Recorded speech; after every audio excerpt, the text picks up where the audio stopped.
Here are 7 crucial errors I see people make when they're starting to take supplements. The first one we're going to get into is vitamin D timing. Everyone knows vitamin D as the sunshine molecule. It is typically synthesized when sunlight hits our skin and our body produces this vitamin, which actually acts more like a hormone than a vitamin. The main problem I see when people start taking vitamin D is number 1, the dosage is too low, and number 2, the timing is wrong. I'm going to tell you in this video so many things about supplement timing that are crucial. You should not be taking vitamin D in the evening. It would never make sense, evolutionarily, biologically, to get a massive dose of vitamin D when it's dark out. So when do you want to take vitamin D? You want to take it in the morning, and the dose should usually be around 5,000 to 10,000 IUs for most people. It is going to depend on your vitamin D levels, but I start taking 5,000 IUs every single day in October in California, and then I go all the way up to about March. In the summer in California, I can get enough sun where my vitamin D levels are good. The other issue I see is so many people take vitamin D with soybean oil or canola oil in there. I just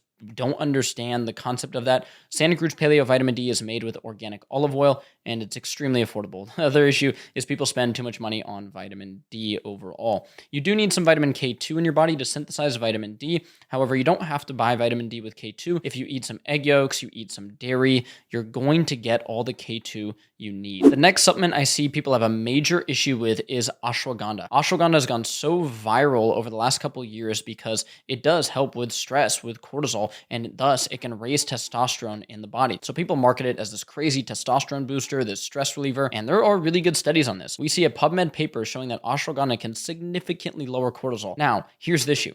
I see people take this stuff in the morning. For 98% of you out there, unless you have some unique cortisol case and you're going over that with your doctor or functional medicine doctor, you do not need to be taking ashwagandha in the morning. When do I take ashwagandha? I take it after I'm done with everything. Sometimes that's the late afternoon, and sometimes that's like the nighttime when I'm like actually just done with everything. I take ashwagandha with my sleep stack overall. People, for some reason, and it's just because the supplement has gone viral, so these unscrupulous makers of ashwagandha just want people to take as much of it as possible any time of the day. They'll put it in pre-workouts. They'll put it in morning greens blends. Oh yeah, ashwagandha, it's great. No, this supplement lowers cortisol. You don't want lower cortisol in the beginning half of the day. Cortisol has been so demonized, but it's actually amazing. You want to wake up with relatively high cortisol and have a good cortisol rhythm. Now that rhythm does mean your cortisol should be lower in the second half of the day, and it should be pretty low in the evening. This is why I am a huge fan of ashwagandha. Look, I'm a busy guy. I'm running my company. I'm doing all this stuff. Ashwagandha in the evening helps me just drop in, hang out with my wife and dog, and I'm not so anxious. That sort of anxiety from the day goes away. This is the very reason people report feeling emotionless on ashwagandha. That just comes from people overusing it in the beginning half of the day. It's going to lower their cortisol a bit, which can dampen norepinephrine, some of these chemicals and neurotransmitters that make you feel alive and awake. Not a bad thing in the evening, bad thing in the morning. The third thing I see people have so many issues with is the forms of the actual compounds they are using. Let's take magnesium, for example. So many people hear magnesium is great. We're not getting enough through diet, which is true. I eat a very good diet. You guys know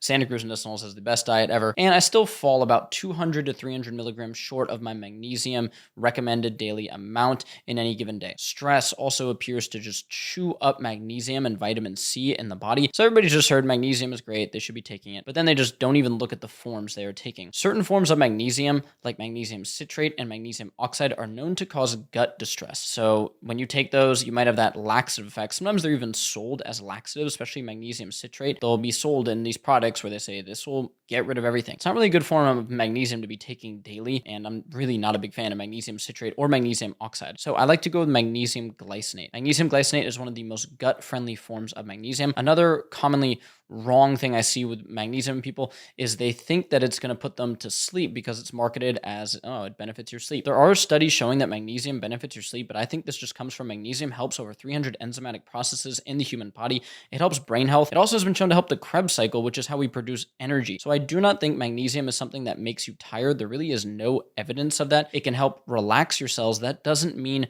that you are tired. It can help cellular function overall. So you don't have to only take magnesium at night. If that's a good time for you to take it, which oftentimes for me, I am taking it in the evening. It's just when I remember. Magnesium is more of a supplement that you just want to take in a 24-hour period, just like creatine. The dosage is important.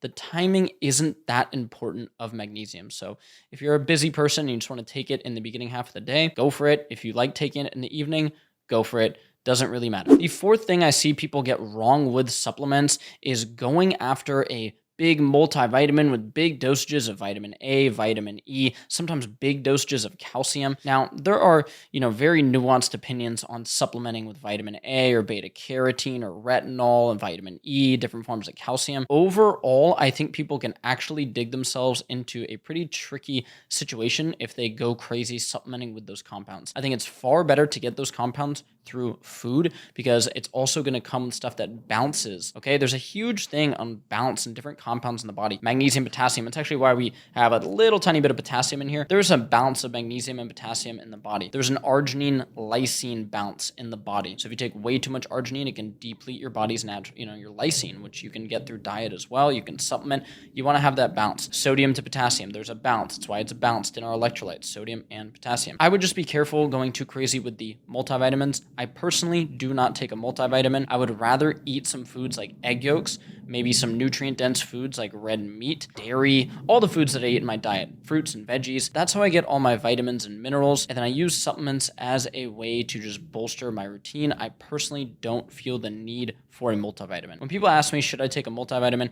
Obviously, it's really going to depend person to person. I really recommend they just start taking some beef liver or something like that. We have a food of the god supplement with some beef organs. You can take a really nutrient-dense substance like that and then focus on getting a good diet, and you're probably going to hit everything. The fifth mistake that I see people make when taking supplements is getting bad fish oil or just going crazy with fish oil. Okay, here's the deal, guys. Yes, there are solid studies showing that fish oil has benefits. I'm not against omega-3 supplementation or fish oil. However, there is a huge problem with fish oil oxidizing. And as a supplement manufacturer, this is something I know a lot about because I've looked into launching a fish oil supplement. What happens when you make a fish oil? Someone is going to make that fish oil. The fish oil is going to be brought in and encapsulated in our factory or whatever, like we don't even make a fish oil yet, but it's going to be encapsulated. And then that product is going to go into bottles. It's going to go into a truck. It's going to sit sometimes on the shelves at stores. It's going to sit in a warehouse, a trailer, whatever it is. Heat and light are very, very harmful to fish oil. And this compound oxidizes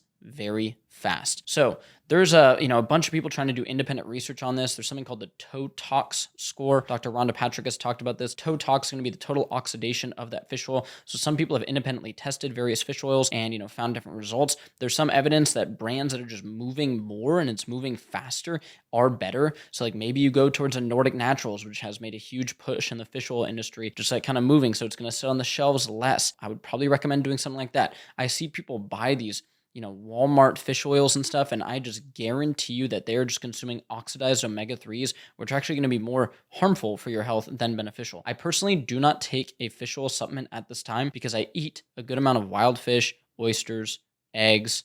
Grass-fed beef has some good omega-3s, stuff like that. The sixth mistake that I see people make when taking supplements is buying supplements with tons of added ingredients. So as a supplement manufacturer, you basically have to buy these giant machines. We've spent so much money on these crazy machines in our factory. It's wild. And one of the big things with those machines is you'll see added ingredients in supplements like magnesium stearate, silicone dioxide, titanium dioxide, different gums like carrageenan, guar gum, which we'll get into, that help the machines run better. They do not help your health. You can look up the health effects, the negative health effects of magnesium stearate, the negative health effects of titanium dioxide. Now, is it a small amount? Yes, but can this add up if you have a full-on supplement routine with 5, 6, 7 products having those added ingredients? Yes, absolutely. At Santa Cruz Paleo, we don't add those ingredients into our products. So when you look at our ashwagandha right here, you will see other ingredients. It's just the capsule and organic ashwagandha and a little bioperine. That's it. Those are the only ingredients in here. When you look at our electrolytes, you're not going to see titanium dioxide. You're not going to see silicone dioxide. I'll just buy another machine if mine breaks down, dude. I'm not going to damage my health. Look at our creatine capsules. Go grab any creatine capsule or look one up anywhere. You're going to see tons of added ingredients. Ours is creatine monohydrate and a gelatin capsule. It's just like this idea that I have, like, what are you trying to get? You're trying to get creatine, right? Am I trying to sell you magnesium stearate or magnesium oxide? No, I'm not advertising that. These companies aren't talking about that, but they are selling it to you. You are getting that in your product.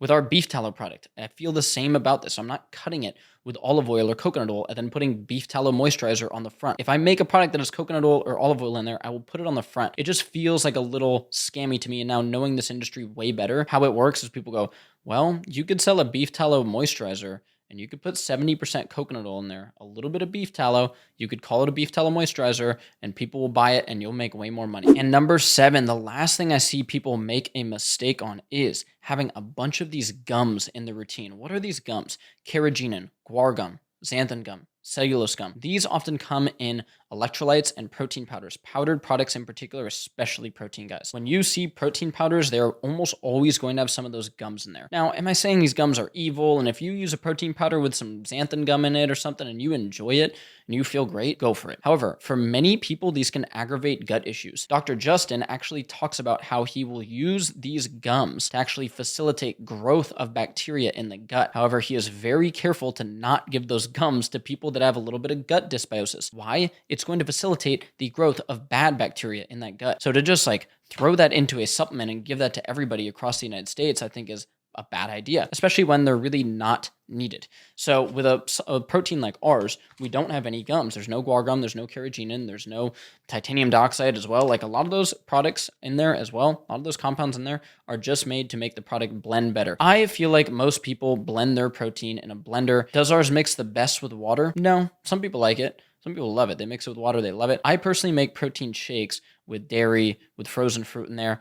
And I wanted to make a product that was super gut friendly because I feel like there's a huge need for that out there. There's almost no proteins out there that don't have these added gums or artificial sweeteners or titanium dioxide. I wanted to make something that was actually what I wanted, which was grass-fed, grass-finished whey, and, you know, some natural ingredients to help flavor it, all that. That is what's important to me. And the last thing I'll leave you with, the biggest error that anybody makes with a supplement routine is starting a supplement routine without dialing in their exercise, nutrition, and sleep. I run a supplement company. It's dumb for me to say this. It's going to, cost me money. And if you made it to the end of the video, you're probably interested in supplements. If you're watching this right now, bro, and you really know deep down you don't have your workouts dialed in at all, you're still eating bad food, you haven't dialed in your sleep, you're not even doing like a little stretching and breathing before you go to sleep, no supplement is going to help you as much as those things are. And that's just the truth. Ashwagandha can help lower cortisol. You know what can also help lower cortisol? A 10-minute meditation routine. Now, personally, I would do both because then you can really start to dial in your health. But if you aren't doing the basic free stuff, don't buy any supplements. Do not. It's a dumb thing to do.